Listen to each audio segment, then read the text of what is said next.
lovely wild hearts, welcome back to another episode. I am just leaving le supermarché, the supermarket. And how are you? How are you doing? How's your week been? It's Saturday and there's a blockage in my life which is being reflected in my home, and that's often the case.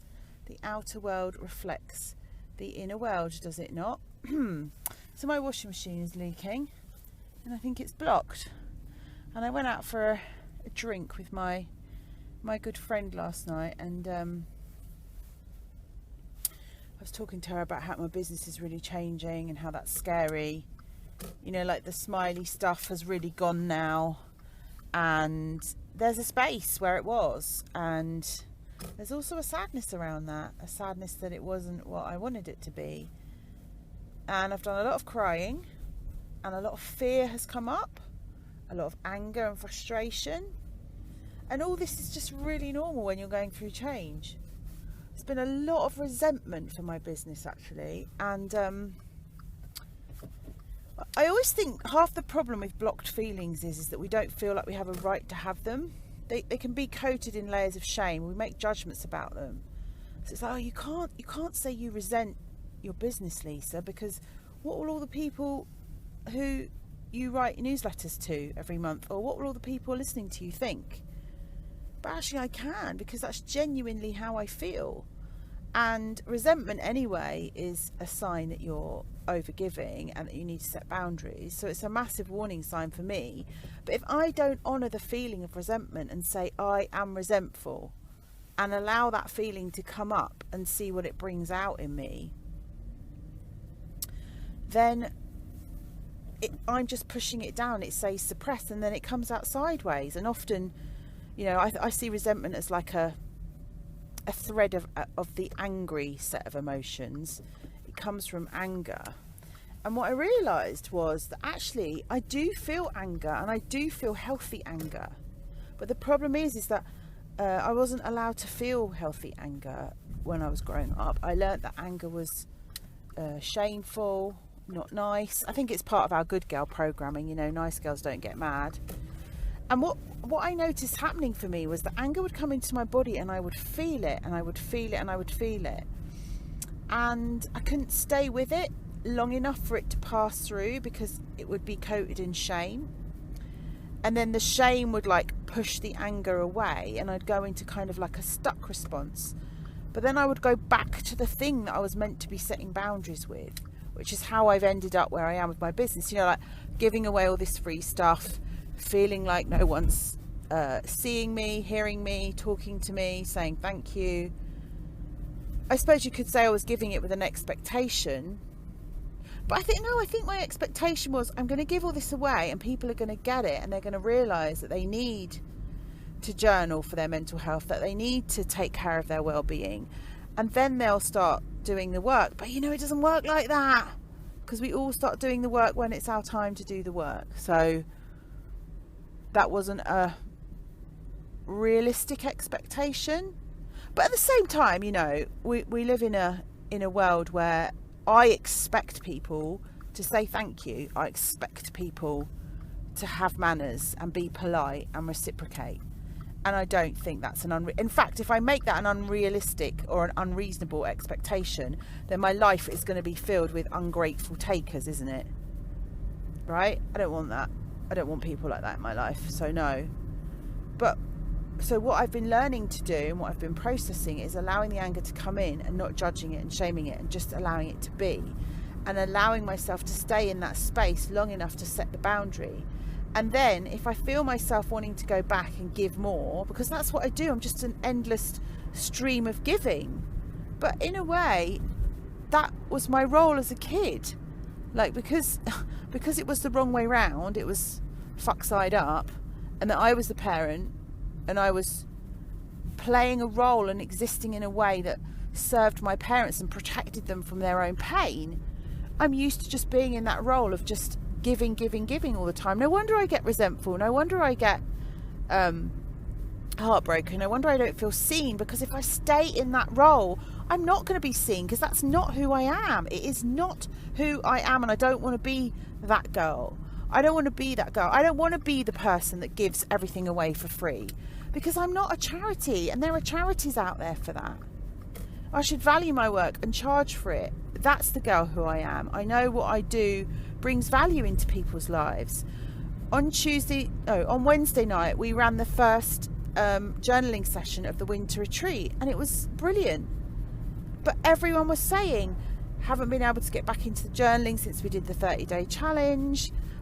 Really want to, but find myself dancing around it, or only going to my journal, in an emergency. If you've read my journaling archetypes blog, I'll put a link to it in the show notes.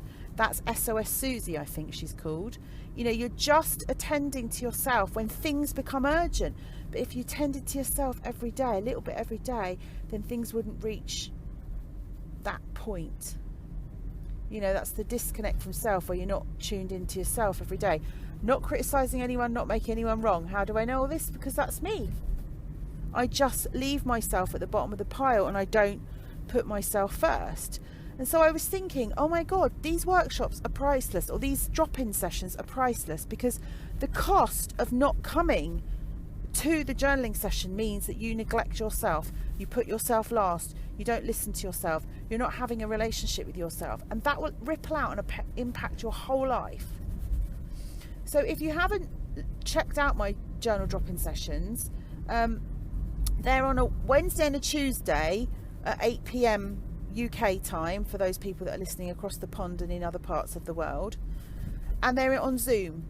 And what was lovely about being on Zoom is that we could all see each other's faces and we could interact. There was lots of talking and laughing and feeling seen and validated. And you see, that also is really healing, to know that, oh my God, there's 10 other people in the room that feel the way I do. I'm not alone with this whole I can't journal.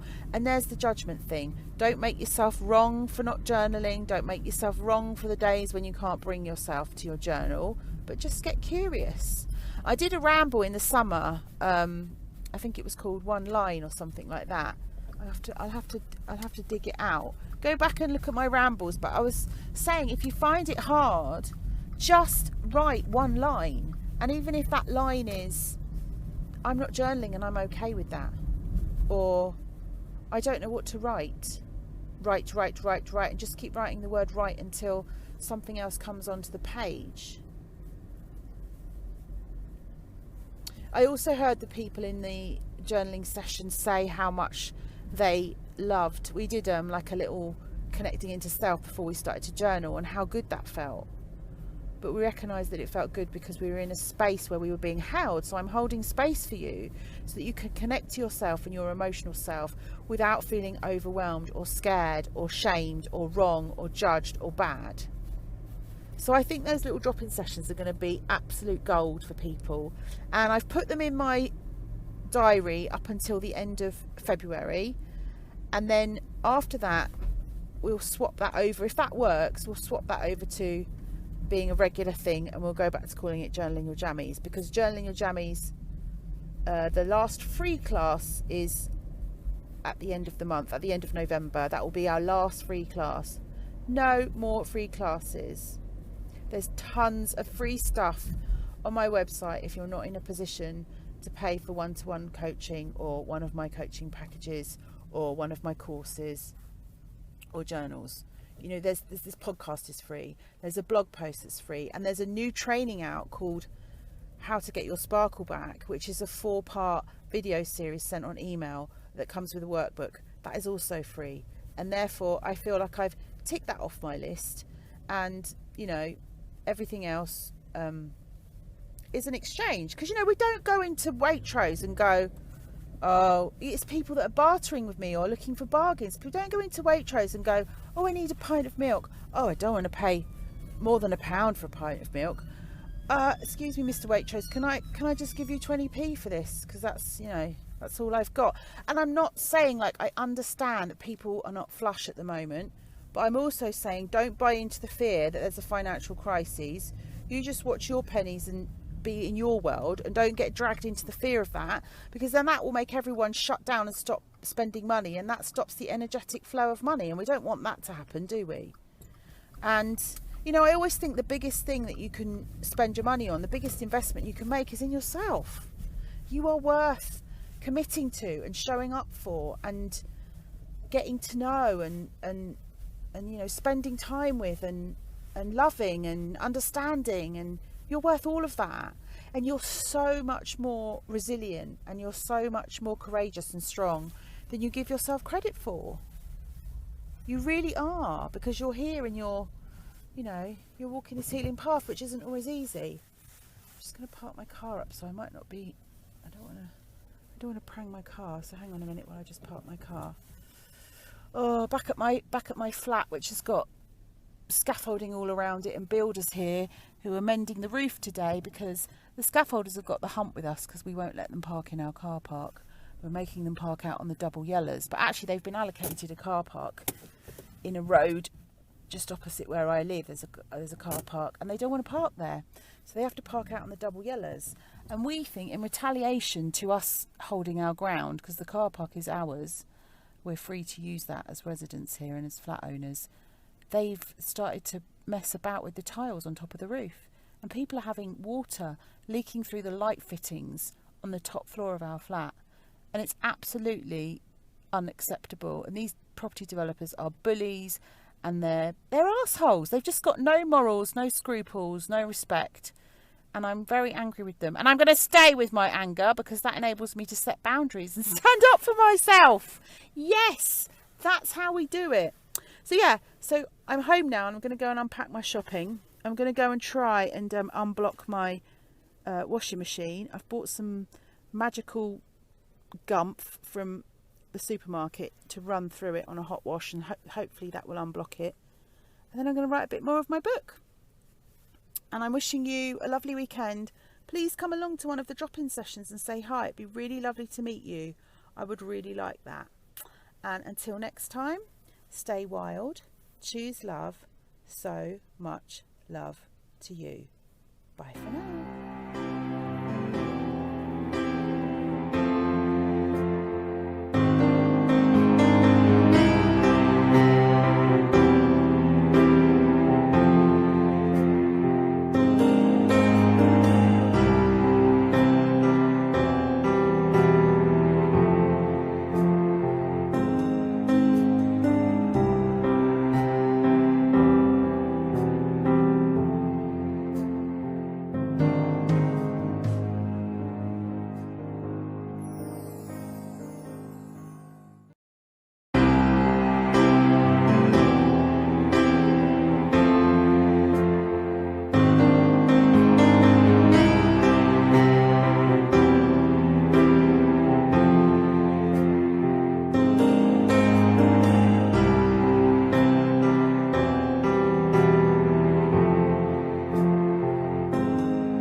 Wildhearts, it's Lisa.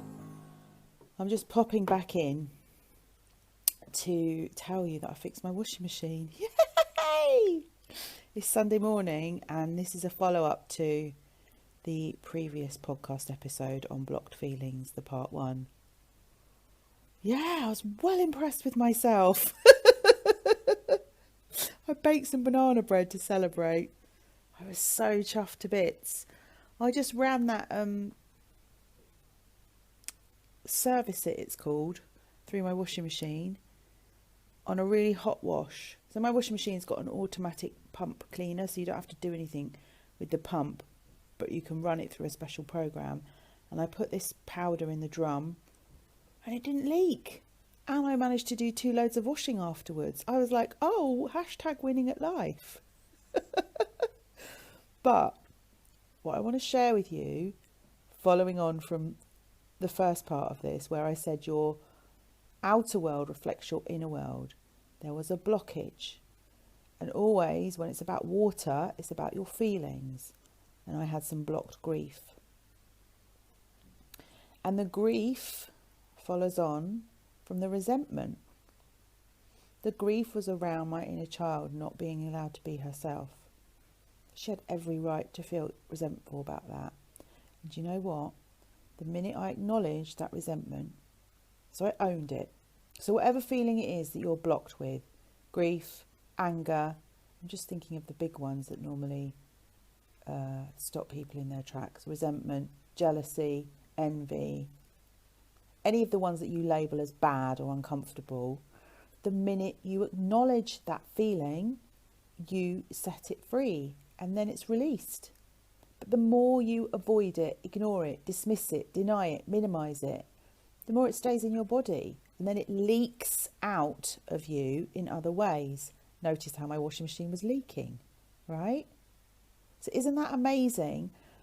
And what I did to tell my inner child that I saw her and that she could live her life the way she wanted to was I started writing my book again yesterday. And that was me saying, hey, you don't want to be out there churning all this free content, being a content monkey for YouTube and social media, just to be ignored all the time. Do something you want to do, what makes you happy. And writing, as you know, because this is what we do in the journaling, sets your feelings free, releases your feelings, helps you process them, make sense of them. It's so powerful. So I went back through the first 3 chapters of my new murder mystery. I've decided to change it up a bit, make some tweaks to it.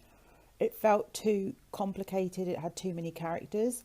So I've merged 2 characters into one.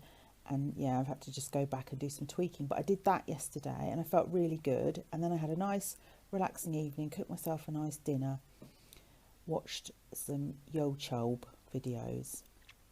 I'm following some really lovely people at the moment. And you know what? I always go and and write a comment in their videos, even if I just drop a little emoji, the prayer emoji, to say thank you. And I was in a Facebook group actually yesterday, a business Facebook group, and it said, what's the last emoji, or what's the emoji that you use the most? And it's the prayer hands for me. I'm always saying thank you to other people. I can't get over it that people don't say thank you. There's this thing online, isn't there? Oh, I feel my anger coming up, right? I'll just acknowledge it. There's this thing online where people don't say thank you because there's an expectation that everything is free on the internet. There's also an expectation that everything related to our health is free because we've got an NHS service in this country. I don't know what your medical system's like. I think in America you have to have health insurance. I'm pretty sure you have to pay for it. Anyway, there is an expectation in this country that a lot of things that we should have for free. Because we've been spoiled. And then when you have something for free all the time and you've never had to pay for it, you take it for granted, don't you? What's the saying? Familiarity breeds contempt. Yeah, so anyway, I watched some YouTube videos. I'm watching this really lovely lady online. I absolutely love her. Her name is Claire Thackeray, and she channels spirit of dead famous people. And as many of you know, I'm quite obsessed with the afterlife and spirit, and the fact that when our time is done on this planet, that our spirit goes back into the pool of consciousness, and often we can reincarnate. Yeah, I was writing on my in my Facebook group this morning about Matthew Perry because I was having a look at his natal chart, and he has a Leo sun, which many celebrities have. They normally have a Leo sun or rising sign, or a lot of Leo in their chart, a lot of fire in their chart. And he also has a Scorpio moon. Now, I am not a stranger to the Scorpio moon because I am a Scorpio moon. And Scorpio is deep and complex and very emotional. It's a water sign. And so is the moon. The moon represents our feelings. And so I went and looked up Matthew Perry's chart. And I did a whole video on Matthew Perry, if you follow me on YouTube. I went through my friend's tarot deck and as a sort of dedication to him, and looked at all the cards that represented him in the tarot, because he was a very complex, very talented, kind and generous man. And obviously we don't really know him because we only know the celebrity of him, but I think that's what he represented and what he stood for. So the Scorpio moons are deep. They are deep thinkers, deep feelers, and they also are great at change, like they probably have to go through a lot of change. Like the Scorpio represents rebirth in the tarot. It's the death card in the tarot, and the death card is not about dying, it's actually about old versions of you or old patterns and behaviours dying and you becoming reborn, which is amazing, right? I don't know how many of you are into tarot and astrology signs. Let me know if you are. I'd love to hear from you. Anyway, Matthew Perry's Scorpio moon was in the 4th house of home and family. And on my YouTube video, I sensed that Matthew was an HSP. And, you know, sadly, as we know, he was an addict for most of his life. But people said he was very kind and generous. And he seemed a lone wolf, you know, like a loner. And that makes sense because there was a lot of emotional abandonment in his childhood. And when your inner child has been emotionally abandoned repeatedly, you get used to sorting things out on yourself. You get used to dealing with life on your own. You may have a rich and vivid imagination. You may disappear up into your head, or you may have read a lot of books as a way of coping with the lack of emotional attunement and connection around you growing up. But my Scorpio moon is in my 8th house of taboos, transformation and mystery. Oh, that's why I'm writing a murder mystery, maybe. And why I'm obsessed with Murder, She Wrote and the tarot and all things that you cannot see. And, you know, the beauty of being a highly sensitive soul is that you have strong intuition, because the way back to your intuition is through those deep feelings. And my Scorpio moon is where my strong intuition comes from. I can see what clients can't see about themselves. I can guide them to follow their purpose, their dreams and their desires. And I can also teach them how to unlock their creative and intuitive gifts and take them through some really painful, emotional and deep transformations that change their lives. So sadly, this world is a bit brutal, and so us highly sensitive souls tend to hide these parts of us away. And I don't always talk about this part of my work. I don't know why I hide it away. It's a gift, isn't it? It says on my blog, when your natal moon is in Scorpio in the 8th house, hello, you are wise, magnetic and magical. The way you can connect with people is unmatched, and frequently people change when they meet you. You carry a mysterious aura and possess such a depth that creates space for others to process their inner workings without you having to say a word. Your emotional intensity is a gift. There you go. So if you work with me, you already know that I can hold space for really deep, painful pasts and feelings. But you know what's even more sad about Matthew Perry's passing was that he was helping other addicts in recovery, and his Scorpio moon plus his Leo sun, that big personality and sense of humour, would have been perfect for that. And it feels so tragic that just as it was all coming together, we lost him. We lost him. But the other thing I wanted to share with you today is the universe let me know that not only was my washing machine fixed and that block, that emotional block, was released, when I went back to do more editing on my book this morning over breakfast, I did another couple of chapters this morning. Oh, and then I went to bake some banana bread, and I was in the kitchen and I could smell my Auntie Gladys. There was a smell that her house had. She was a baker, so, you know, maybe it was a similar smell, but there was a very distinct smell. And I was saying as I was baking the banana bread, "Is that you, Auntie Glad? Have you come to say hi? Hello, how are you doing? It's been a long time." And it was so lovely. Anyway, back to writing my book. I was writing my book, and as I was writing, my phone flashed up and it said, "You've got PayPal notification." I was like, well, I don't think I've got any bills going out on PayPal today. See, always assuming that it's me going to be doing the paying out or the giving. And someone had bought me a coffee and gifted me £30. I am so grateful for them. They absolutely made my day. But I felt like it was a nod from the universe that said, when you acknowledge the truth, when you acknowledge how you really feel, when you can sit with those uncomfortable feelings and process them and validate them and do that for yourself, then you set yourself free. And then that flow of energy comes back in again. And it's saying, by acknowledging that you're resentful and that you don't want to give stuff away for free anymore, we're going to show you, here you go, here's some money. And I was like, wow, that's amazing. Nearly cried, didn't. Scorpio moons cry a lot. Oh, Adele is a Scorpio moon. She is a Scorpio moon as well. Of course she is. Have you ever listened to an Adele song and not had shivers down your spine or felt the emotion that she transmits in her energy? Oh, I wonder if Michael Jackson's a Scorpio moon, because he has that ability when he sings songs as well. Just to transmit that really deep emotion, but you have to be able to feel it, and you have to be able to be all right with your vulnerability, which a lot of my clients aren't. And obviously that was my story too.